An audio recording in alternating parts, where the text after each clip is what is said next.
La Premier League es la liga número 1 en el mundo del fútbol. Sin embargo, sueña con tener algo similar a lo de la NFL. Hoy vamos a descubrir cómo se comparan estos torneos a nivel económico, cuáles son las razones de las enormes diferencias entre ellos y por qué la liga inglesa quiere parecerse cada vez más al gigante de los Estados Unidos. Bienvenidos al negocio del fútbol. Los 20 clubes de la Premier League generaron 7.630 millones de dólares en la temporada 22-23. Ninguna otra liga de fútbol consiguió una cifra semejante, pero ese número no llega a representar ni la mitad de los 18.700 millones que alcanzó la NFL en el mismo año. ¿Cómo puede ser entonces que una competencia consumida casi exclusivamente en su país de origen tenga semejante diferencia con respecto a la liga más vista del deporte más popular sobre la faz de la Tierra? Si queremos averiguarlo, el primer paso es entender de dónde proviene todo ese dinero. Para nuestra suerte, ambas tienen las mismas fuentes de ingresos: los sponsors, los derechos televisivos y el estadio, aunque la relevancia de cada segmento cambia radicalmente. Si miramos la Premier League, el 53% del total proviene de los derechos televisivos, es decir, de lo que cobran los clubes por la transmisión de sus partidos. Luego, otro 32% es gracias a los sponsors que aparecen en la camiseta y en los distintos espacios del club, dejando el restante 15% a lo que ingresa por la venta de entradas y productos en el estadio. En el caso de la NFL, los derechos televisivos adquieren aún más importancia, significando el 67% del total. Luego aparece el estadio en segundo lugar, aportando un 23%, y finalmente los acuerdos comerciales representan apenas el 10%. De todas maneras, más allá de los porcentajes que ocupe cada segmento en uno u otro caso, lo que nos interesa entender son las diferencias en los montos totales y a qué se deben. En ese sentido, el punto fuerte que tiene la Premier League son sus acuerdos comerciales con los sponsors. Mientras que la NFL facturó 1.870 millones de dólares por esta vía, la liga inglesa lo hizo por 2.470 millones, es decir, un 32% más. Una aclaración importante antes de avanzar es que mientras que la liga inglesa está compuesta por 20 equipos, la norteamericana lo hace por 32, con lo cual los montos totales de la Premier están distribuidos entre menos participantes que los de la NFL. Por ejemplo, si calculamos el ingreso promedio por equipo de los sponsors, la cifra es de 124 millones de dólares para los clubes ingleses y de 58 millones para las franquicias estadounidenses. Fíjense cómo aquella brecha del 32% de los montos totales a nivel liga pasó a ser de más del 100% si lo medimos a nivel equipos. La principal explicación de esta diferencia la encontraremos en las mismas camisetas. En primer lugar, mientras que prácticamente todos los clubes de la Premier exhiben una marca al frente de ellas y cobran por eso, la liga norteamericana prohibió esta práctica. El City lidera la lista de quienes más facturan por este espacio gracias a los 75 millones de dólares provenientes de la aerolínea Etihad Airways. Es cierto que ese número también incluye el nombre en el estadio. Luego sigue el United con Snapdragon por 65 millones, Liverpool con Standard Chartered por 55 millones, Arsenal con Emirates por la misma cifra y el top 5 lo cierra el Tottenham con AIA por 45 millones. Solo con estos 5 clubes estamos cerca de los 300 millones de dólares. Pero este no es el único gran contrato asociado a sus camisetas. También tenemos el que firma con la marca fabricante de la indumentaria. Manchester United recibiría alrededor de 115 millones de dólares anuales por parte de Adidas. Luego sigue Manchester City con Puma por 70 millones, Arsenal con Adidas por 65 millones, Chelsea con Nike también por 65 millones y Liverpool y Tottenham con Nike por 35 millones cada uno. La NFL, en cambio, en vez de dejar que cada franquicia acuerde con la marca fabricante que deseen, firma un contrato global para todas ellas. Actualmente Nike viste a los 32 equipos de la liga y tiene el derecho de hacerlo hasta el 2038 inclusive. Si bien no hay datos oficiales, se cree que la compañía estadounidense pagaría unos 220 millones de dólares por temporada. Noten que podríamos superar esta cifra sumando únicamente los contratos del United, el City y el Arsenal. La principal explicación de esta brecha en favor de la Premier League reside en el alcance global que tiene el fútbol y el increíble mercado que se desarrolló alrededor de sus productos. Aunque no son datos oficiales, los 6 grandes clubes de Inglaterra venderían más de 1 millón de camisetas por temporada cada uno. El Liverpool lideraría la lista alcanzando casi las 2 millones. Si asumimos un precio unitario de 100 dólares, estamos hablando de más de 700 millones de dólares por temporada. Y solo tuvimos en cuenta 6 equipos. La NFL, por su lado, generaría unos 400 millones a través de las 32 franquicias. Sin embargo, esa diferencia en cuanto a la facturación por acuerdos comerciales es más que compensada por los derechos televisivos.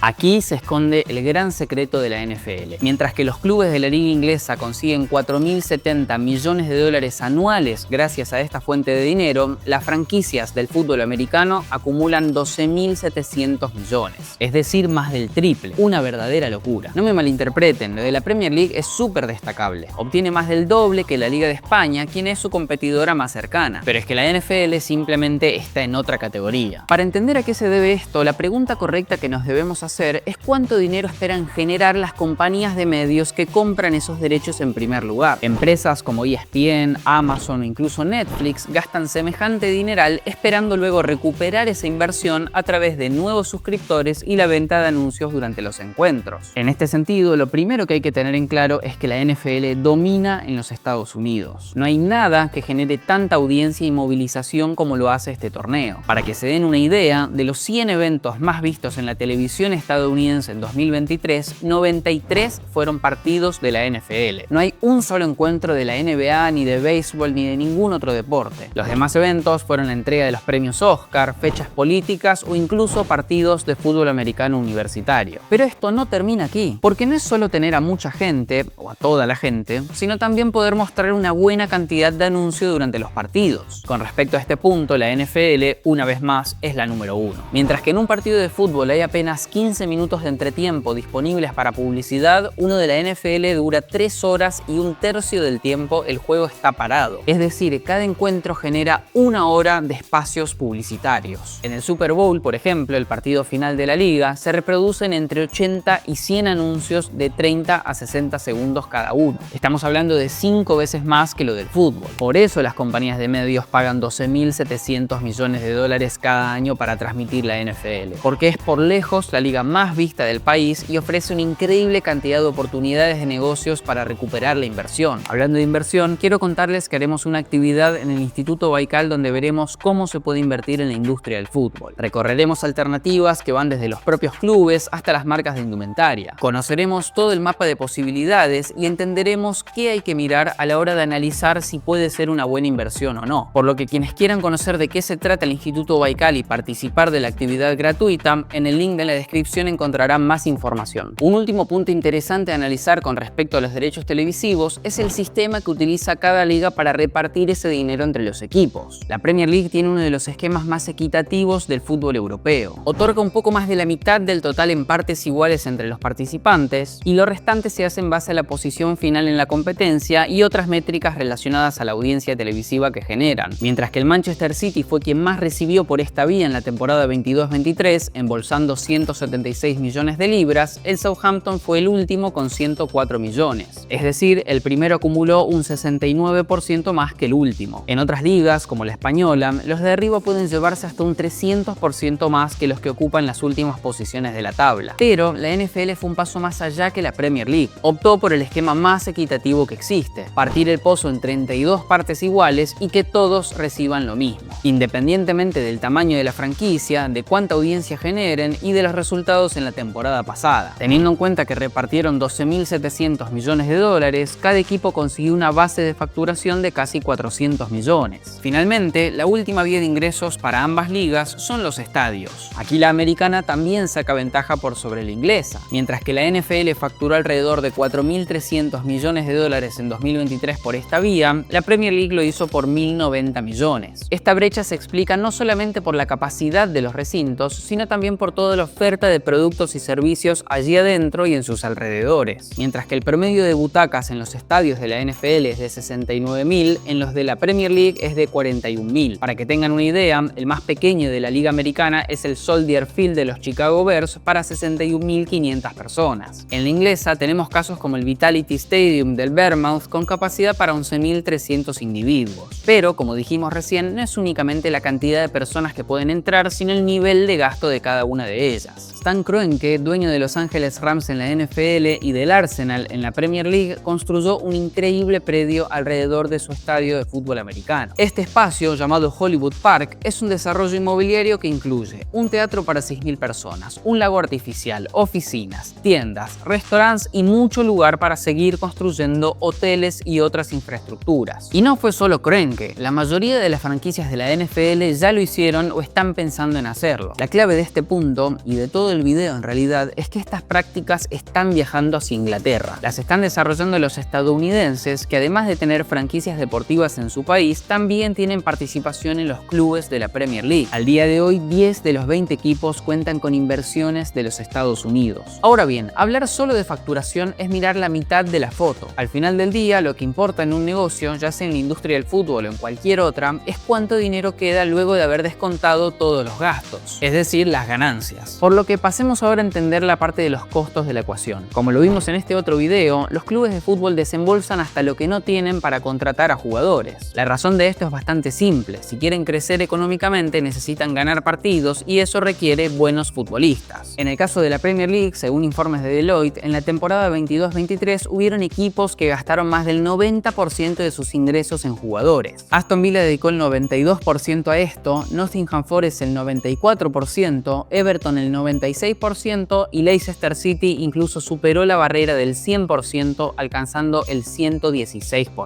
Si bien hubo casos mucho más saludables, como el del Tottenham o el Arsenal, que destinaron alrededor del 50%, el promedio de la liga se ubicó en un 67%. A partir de la temporada 25-26, los clubes ya no podrán gastar por encima de cierto porcentaje de sus ingresos en los salarios de los futbolistas. Es decir, se puso un tope a los números que vimos recién. Este sería del 85% para aquellos que no participen en torneos UEFA y del 70% para los que sí. La idea es, obviamente, contener el gasto desenfrenado y prevenir que los clubes se enfrenten eventuales quiebras en el futuro. En el caso de la NFL, las reglas son bien distintas. En vez de un porcentaje máximo de los ingresos, la Liga Americana impuso lo que se conoce como un límite duro, un número del cual no se pueden pasar bajo ninguna circunstancia. En la temporada 2024, ese máximo fue de 255 millones. Si tenemos en cuenta que, en promedio, las franquicias facturaron 584 millones de dólares, entonces ese límite salarial implicaría el 44% de los ingresos, un número considerablemente más saludable que lo de la Premier League. Sin embargo, hay otra regulación, además del tope, impuesta a través del acuerdo entre la Asociación de Jugadores de la Liga, NFLPA por sus siglas en inglés, y la propia NFL. Piensen esto como la típica negociación entre las empresas y los sindicatos. Los deportistas, al final del día, no dejan de ser empleados. Allí se estipula que, al final del día, el 48% de todo lo que se genere por la actividad deportiva debe terminar en manos de los jugadores. Esto excluye ciertos ítems, como puede ser la monetización de todo el predio que rodea el estadio. Por lo que si luego de que todos los equipos hayan pagado sus sueldos dentro de ese límite salarial no se alcanzó el 48% del total,